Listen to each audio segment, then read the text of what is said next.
Ladies and gentlemen, this RedGamingTech.com video, we're going to be discussing AAA games as a whole. This news comes to us from recent reports that EA are going to be raising the price of next-generation games. So how much are they going to be costing? Well, it depends what region you're going to be in, of course. But if you're in the UK, you can expect titles to cost £55. On the other hand, if you are in the United States, you can be expecting them to cost you $80 a pop. So how do we know this? How do we know this is true? Well, it's not 100% confirmed yet, I suppose, but there has been a recent report, and this comes to us from TechRadar, and they caught basically a Q&A.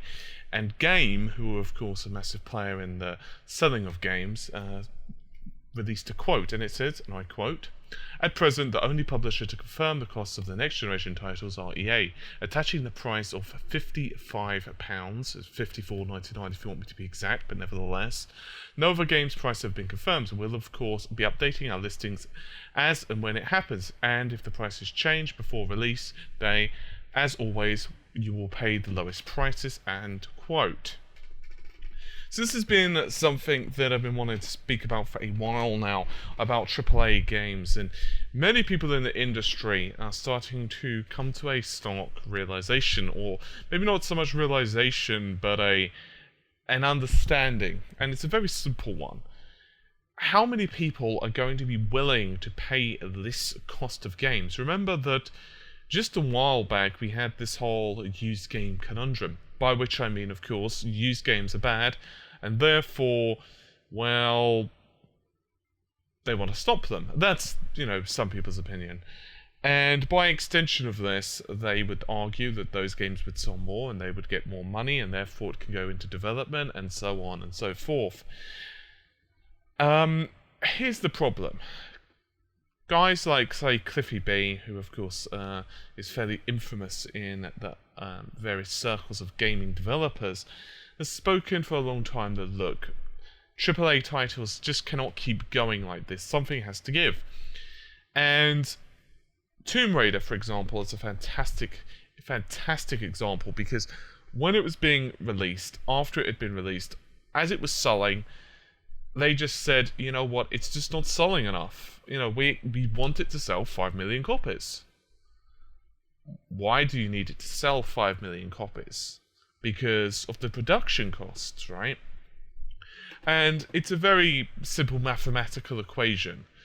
Does the game cost more to produce, or not much more to produce than what you make from selling it? So in other words, let's just use easy figures, right?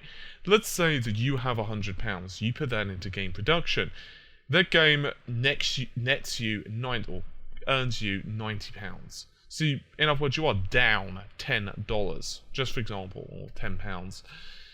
On the other hand, let's assume that same thing, and then you came back with, say, 110. Was it worth it for you? Was it worth spending all of that time in production, all of that time in development? No, of course not. On the other hand, let's say that game earns, let's say, 150. Then it's worth it. If it's 110, what the hell, you may as well just put the money in the bank. It would be very little difference, so you would have not had to pay the risk. And this is a very simple example, but this is the issue. Games developers and publishers now, they're starting to look at ways to maximize profit, and you can't blame them. That's the thing. There is this air that we have to blame people. Right now in the World of Warcraft, I'm currently unsubscribed, but I do read forums, and I happen to be reading one regarding the recent additions to World of Warcraft, specifically the helmets they're adding. Now, you have to pay for these, and I believe, I'm not 100% sure, but I believe they're about £10 per helmet. The whole purpose is that you can transmog those items. In other words, for those of you who don't play WoW and don't know about WoW, the idea is that you take the stats, you put them on these helmets, and they just look cool. So the helmets themselves have no intrinsic value other than they look cool, but then you can take the stats of whatever item and then put it onto the helmet. So in other words, helmet for helmet stats. And some people absolutely love it, some people absolutely hate it. Some people say, well, you know what, this £10 helmet will last for all my characters and blah blah blah. Other people say, you know what, I'm paying a monthly fee. Now I don't want to get drawn into that too much, but the whole purpose is, you can see just how this is going. It's a very, very difficult situation you're in, because many people will argue that titles like, for example, Mass Effect, we want to see big names in there. We want to see people like Trisha Helfer. We want to see people like Claudia Black, or, for example, Martin Sheen, or Seth Green, or whomever, voicing something in a game. You know, whether it's Uncharted, whether it's Mass Effect, we want something in there. Patrick Stewart, for example, in Oblivion, Elder Scrolls Oblivion, I don't want to even think about how much money they paid him to say just a few lines. And of course, a lot of the game was, of course, very small in terms of the voice acting. I mean, there was only a handful of voice actors really in the whole of Skyrim. In the whole of Oblivion. And the whole purpose behind this, of course, is money. It's not simple. And when you start to look at the costs, rising development costs, and this is a big issue. Now, the PlayStation 4 and Xbox One, there is one major positive to them, and that is they're going to be a heck of a lot easier to develop for. The PS3, I've mentioned before, was an absolute bitch because of the cell processor.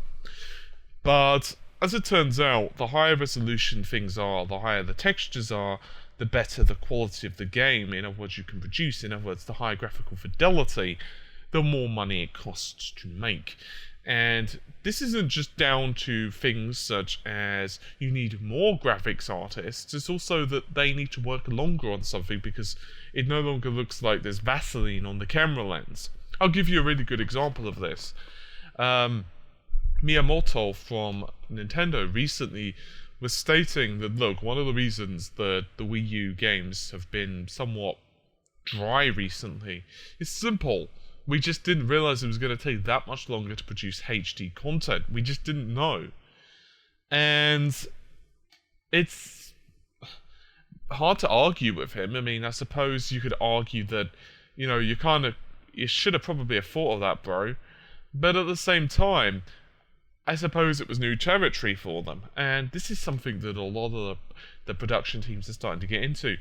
And one of the reasons that indie development is so lucrative for many people is, look, let's say you do something with yourself, your brother, and your best friend Bill. There's only 3 of you that needs to make money, right?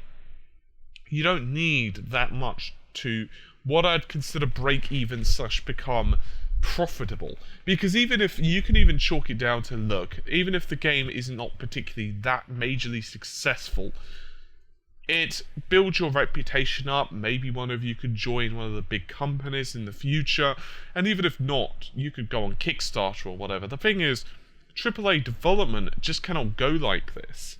And even engine costs, like for example Unreal Engine, they have to pay licensing fees like this. It's not like Epic just say, oh, okay, well, you know what, I like the look of Arkham City or whatever game. We're just going to let you use that engine because we feel that you should do. No, they have to pay for it. And so, generally speaking, development costs are, look, you could either make their own engine. Now, obviously EA did this. They've pretty much had the Frostbite 3 engine created, but that still takes time and effort and programmers and developers to do this. It's not like it just magically appears on trees. Similarly, they could just license the technology as well. Now, some people absolutely love the idea of, games developers and games publishers to just, license the technology. The problem is if they're producing a lot of games. Similarly, I've heard some criticism on the new Street Fighter. Capcom have recently said that, look, we're going to release Street Fighter 4 Ultra Edition. And there's going to be 5 new characters. We know 4 of them. We don't know what the other 5th one is yet. And we know there's going to be some changes, like some new stages implemented. We know there's going to be some balance tweaks implemented. And some gamers are happy, others have said, well, okay, but some of those characters we've not asked for. Instead, we've asked for X, Y, and Z, but you've not given us us those characters. Other people have said straight, why aren't you just producing Street Fighter 5? Look, the PlayStation 4, the Xbox One, why aren't, just produce a game for that? And a lot of the problem behind this, of course, is simple and stall-based. They need to make sure that the game is successful, and it's a hell of a lot cheaper for them to update Street Fighter 4 than what it is to produce an entire new game and an entire new engine. Even Resident Evil. Let's talk about Resident Evil 6. I have to admit, I've confessed numerous times that I am an absolute massive Resident Evil fan. However, I was incalculably disappointed with Resident Evil 6. Not because it's a bad game. That's the thing. The game is reasonable. But I noticed the form of Resident Evil start to slip. And I've mentioned this a few times, but I'm sure most of you are aware that Resident Evil back in, say, Resident Evil 1 and Code Veronica and so forth used to be considerably more scarce with resources. And it wasn't like I hated Resident Evil 4, or even 5 for that matter. There were actually some aspects of Resident Evil 4 I really liked, and I really liked the setting. Even the way the weapons worked in terms of the merchant, I wasn't that upset about. I could deal with it. Okay, sure, you could save up X amount of cash to buy a rocket launcher if you needed to. I could deal with that. I could say, you know what, it's in my prerogative to do that if absolutely necessary. And to be honest, when I completed the game once and I was going for another playthrough, I decided, you know what, bollocks to it, I'm just going to buy this weapon. On the other hand, Resident Evil 6 is not like that, and 5, but it's almost segregated. Resident Evil 5 is very segregated. You have these, parts where you can just upgrade your weapon, and it's that simple. And it took away the horror aspect. Now, the purpose behind this is that, yes, it will increase the sales, because that's ultimately where the goal was. They wanted to say, you know what, this game is quite niche. It has a certain amount of fans, and those fans are very passionate. But we want to also keep those fans, and we want to go ahead and market to a new audience as well. And by golly gosh, they just didn't do it with Resident Evil 6. Spoony Kipper, who obviously does videos for this channel, he is a huge Resident Evil fan. I am being serious. He was massive. He has a lot of the stuff, a lot of the memorabilia, pretty much every single Resident Evil game, and myself as well, pretty big. And yet, when we were playing the games, we just felt disappointed. And okay, you can argue that that's just our perspective, but many people are the same. More to the point, Capcom said, look, the game just didn't sell as well as what we expected. And then, of course, we see Resident Evil Revelations, which was later ported to PC and the consoles, and that started to sell pretty well because it was more survival horror based. And this is the problem. Many people in the gaming industry, many companies just have this number. They see Call of Duty and they see it just do ridiculously well. I mean, Call of Duty does extremely well, and some people rag on the game. Some people say that, Call of Duty just doesn't deserve the level of success it does. Some people say that Call of Duty is awful. You should be playing Battlefield or, Kirby's Fun Land or whatever game. But the problem is, you can't argue with the fact that it is successful, and the reason it's successful is because they've managed to get, at least in my opinion, they've managed to get a formula that works. It's instant, it's fun, and that's it. I'm not saying I'm a huge Call of Duty fan. Far from it. I'm much more into games like Quake, or even Counter-Strike, although I'm awful at them now. God, bloody hell, I'm awful at them now. That's what you get when you don't play FPS competitively in a while.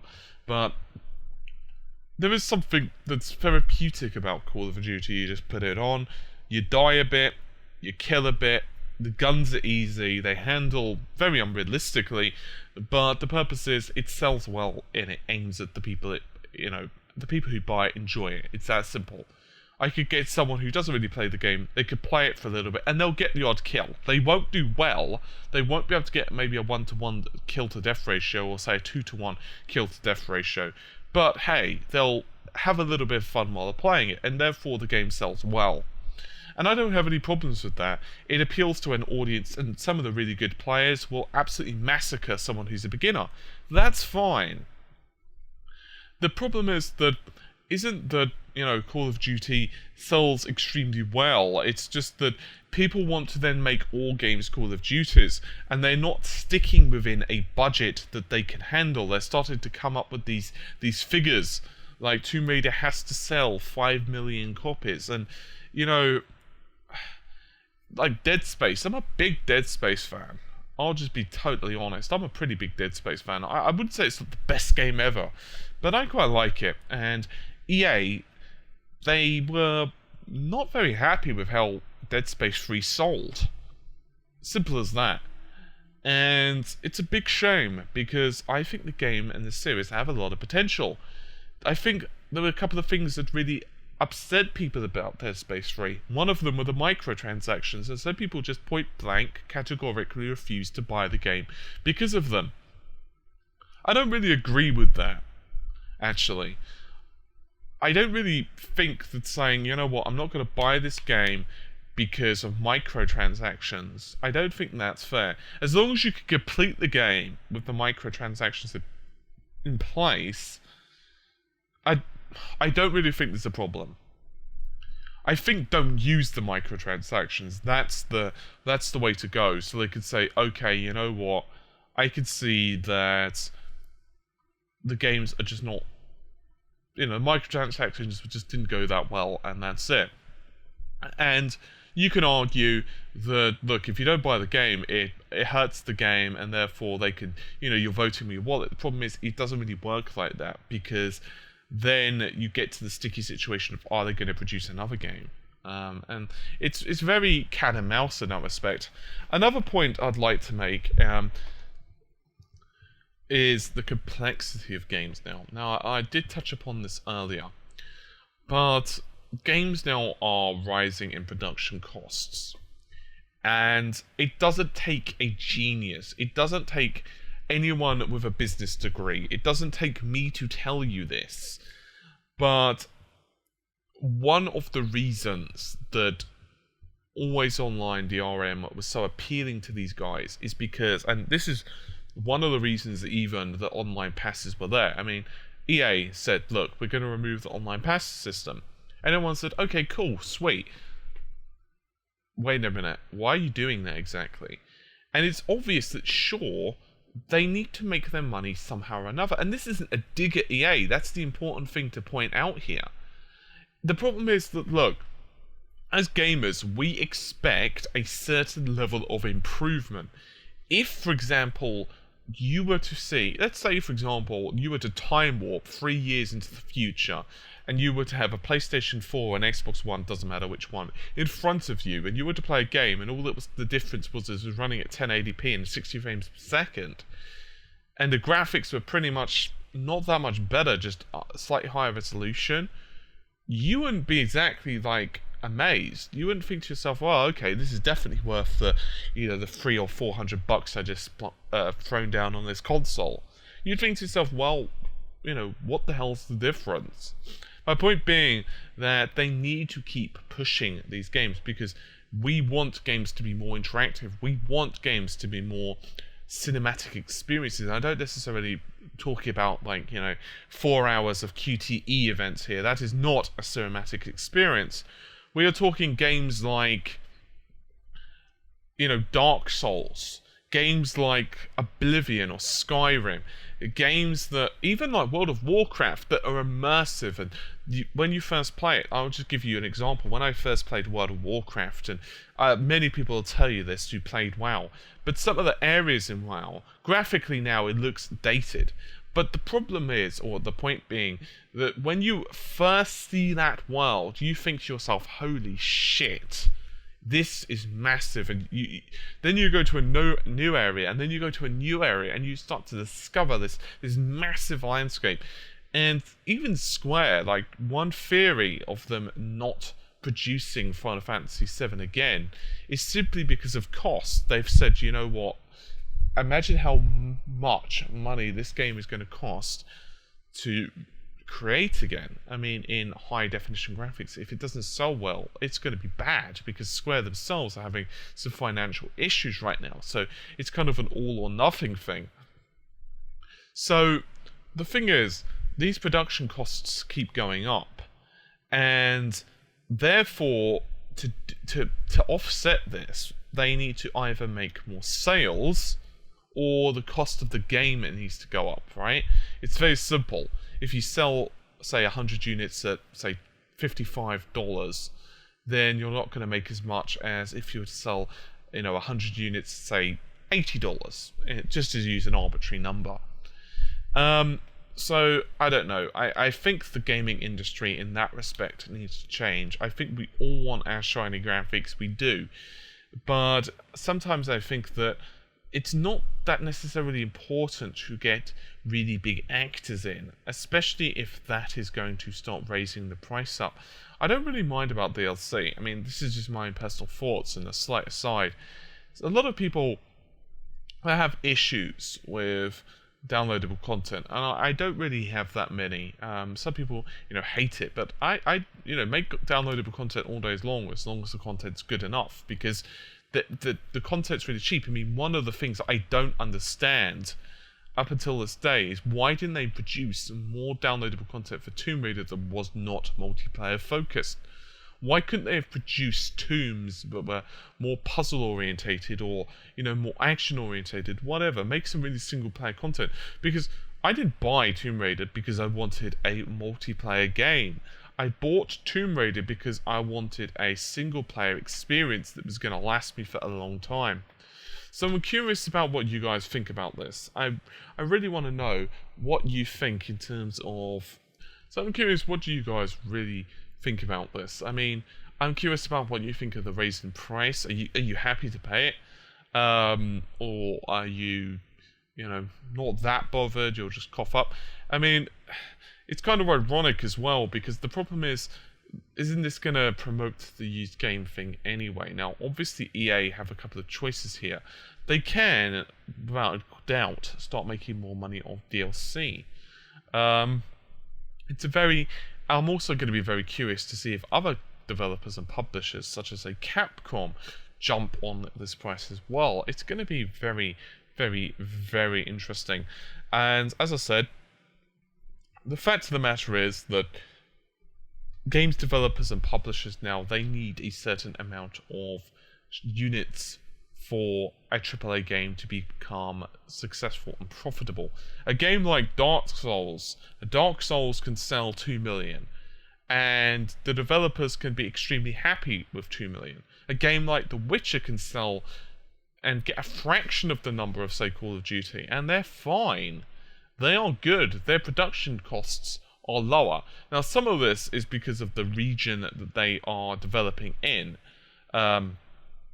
What costs of staff will be lower. Obviously, if you are in, say, country A, and their cost of wages and living are a lot lower than, say, country B, then obviously that's going to influence the cost of games as well. There are so many different factors in this, and it's kind of just one of those things where I think we're going to see quite a shift on the PlayStation 4. I think we're going to really see, I use the PS4 as an example, it's going to definitely be on the Xbox and maybe even the PC. PC games, of course, generally are a little bit cheaper because of licensing fees, but even so, the prices will likely rise. I mean, we're still seeing it now. A few PC games are, I remember when all PC games, well, not all, but the vast majority were like £29, just use like British prices.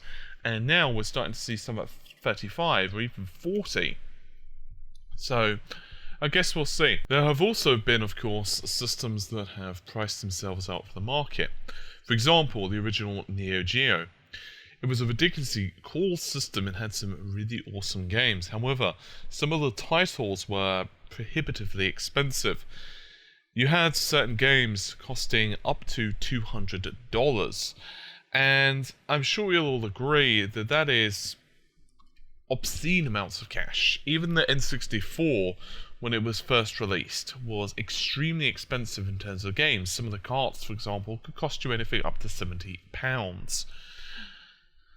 My point being that when you raise the prices so bloody much, when the prices are so high, people can only buy a certain amount. So it also comes down to a simple equation.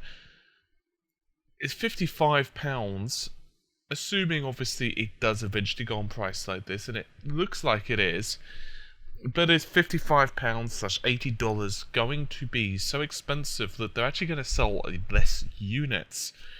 I suppose a lot of it as well is going to really depend on what their rivals do, considering that obviously they're going to be in competition, with quite a few people to sell their games. So obviously it is a tricky situation for developers and publishers right now. They're in a situation where they want to continue to improve the gaming quality, they want to sell a certain number, but also they need to be able to ensure that, well, the games just don't tank, and so it's a very difficult situation. That's one of the reasons that they're going to continue to go for these safe titles. Even recently, Ubisoft have commented that they have no intention, no desire, and no will to go for any game that they do not feel, and I quote, can be used as a franchise, because if a game could be franchisable, after all, the second and the third game in the series, at least in theory, by that point would have sold better. It would have sold to the point where it's well known, and therefore, of course, sales are going to be steady. On the other hand, if the game they don't feel that can be used as a franchise, it's simply not really the case. So anyway, what do you think of this one? Just a little bit curious to what your take is on this. It's certainly not doom and gloom or anything, of that silly nature. I don't think AAA games are going to be going anywhere. I just think that they're going to have to start thinking of ways to maybe cut down the prices.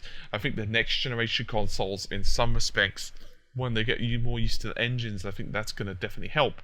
Also, new consoles and new games, when they're first released, are generally a little bit more expensive anyway, as the developers and publishers not only can get used to milking the early adopters of the console, but also to help to offset the cost of producing games for that new console. Because remember as well, you've got to deal with the install base. If you're trying to market to a very small install base compared to a very large install base, well, obviously something has to give, so obviously you need to slightly increase the cost, and they're guessing that early adopters are happy to cough up with the cash. I guess we'll have to see. Anyway, hopefully you've enjoyed the video. I will see you soon. Take care, and bye for now.